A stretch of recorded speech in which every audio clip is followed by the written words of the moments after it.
டாஸ்மாக் பிரச்சனைகள்னால இந்த மக்கள் பூரா அதுதான் பிரச்சனை. டாஸ்மாக் பிரச்சனை இதுகளை குறைக்கணும்.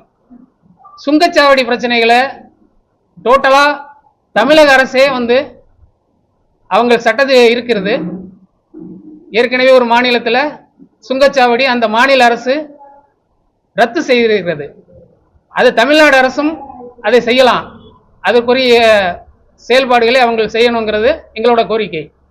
மதுரை எஸ் காலனி பகுதியில் மக்கள் முன்னேற்ற கட்சி 2026 தமிழக சட்டமன்ற தேர்தல் தொடர்பாக மதுரை சட்டமன்ற தொகுதி பொறுப்பாளர்கள் மற்றும் பூத் கமிட்டி நிர்வாகிகள் ஆலோசனை கூட்டம் மாநில துணை பொதுச் செயலாளர் சங்கரவேல் சுப்பையா தலைமையில் நடைபெற்றது. இக்கூட்டத்தில் தலைவர் முத்துசாமி, பரத் உள்ளிட்டோர் கலந்து கொண்டு ஆலோசனைகளை வழங்கினார்.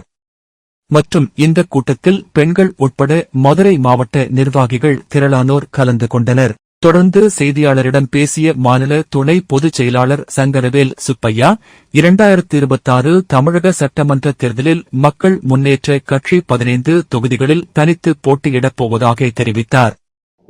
இன்றைய தினம் மக்கள் முன்னேற்ற கட்சி வருகின்ற 2026 சட்டமன்ற தேர்தலில் மக்கள் முன்னேற்ற கட்சி எந்தெந்த தொகுதிகளில் போட்டியிடுவது, எந்தெந்த தொகுதிகளில் வெற்றி வாய்ப்பு உள்ளது, நமது கட்சியின் வாக்கு சதவீதம் எந்த அளவு அடுத்த கட்சிகளின் வாக்கு வங்கியை வெற்றி வாய்ப்பை காலி பண்ணும் என்பது குறித்து கள ஆய்வு இன்று நடத்தப்பட்டது. இன்றைய கள ஆய்வில் மக்கள் முன்னேற்ற கட்சிக்கு குறைந்தபட்சம் ஒரு 40 தொகுதி சட்டமன்ற தொகுதிகளில் வாக்கு வங்கி இருக்கிறது. அந்த 40 தொகுதிகளில் அதிகமான வெற்றி வாய்ப்பு உள்ள தொகுதிகளை தேர்ந்தெடுத்து அந்தந்த தொகுதிகளில் உள்ள எல்லா தொகுதிகளுக்கும் பொறுப்பாளர்கள், பூத் கமிட்டி நிர்வாகிகள் நியமிக்கப்பட்டிருக்கிறார்கள். அவர்களுடன் ஒவ்வொரு தொகுதி வாரியாக கலாய்வு நடத்தி வெற்றி வாய்ப்புகள் குறித்து ஆலோசனை செய்வது குறித்து இன்றைய தினம் கலந்தாய்வு ஆலோசனை கூட்டம் நடத்தப்பட்டிருக்கிறது.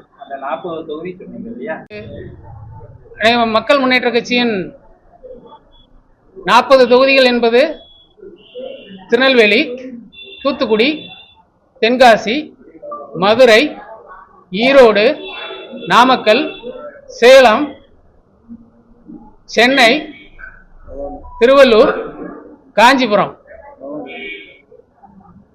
அவ்வளவு மாவட்டங்களில் நமது வெற்றி வாய்ப்புக்குள்ள வாக்கு வங்கிகள் இருக்கிறது. இந்த 40 தொகுதிகளில் மக்கள் முன்னேற்ற கட்சி எத்தனை தொகுதிகளில் போட்டியிடுவது என்பது குறித்து இன்றைய தினம் ஆலோசனை நடத்தப்பட்டிருக்கிறது. அதிகபட்சமாக ஒரு 15 தொகுதிகளில் 15 to 20 தொகுதிகளில் மக்கள் முன்னேற்ற கட்சி போட்டியிட வேண்டும் என்று இன்றைய தினம் பேசியிருக்கிறோம், ஆலோசனை நடத்தியிருக்கிறோம். அடுத்து ஒரு 2-3 நாளில் திருநெல்வேலி மாவட்டத்தில் ஆலோசனை கூட்டம். அந்த திருநெல்வேலியில் கிட்டத்தட்ட ஒரு 4-5 தொகுதிகளில் நிர்வாகிகள், பூத் கமிட்டி ஏஜென்ட்கள் எல்லாம் இருக்காங்க. அவங்களையும் கலந்து ஆலோசித்து நடத்துகிறோம். அடுத்து செயற்குழுவில் திருநெல்வேலியில் நடக்கிறது. அது ஒரு 2-3 நாளில் நடக்கும். அந்த செயற்குழுவில் 20 தொகுதிகள் மக்கள் முன்னேற்ற கட்சி அநேகமாக தனித்து போட்டியிடுவது என்று தீர்மானிக்கப்பட்டிருக்கிறது.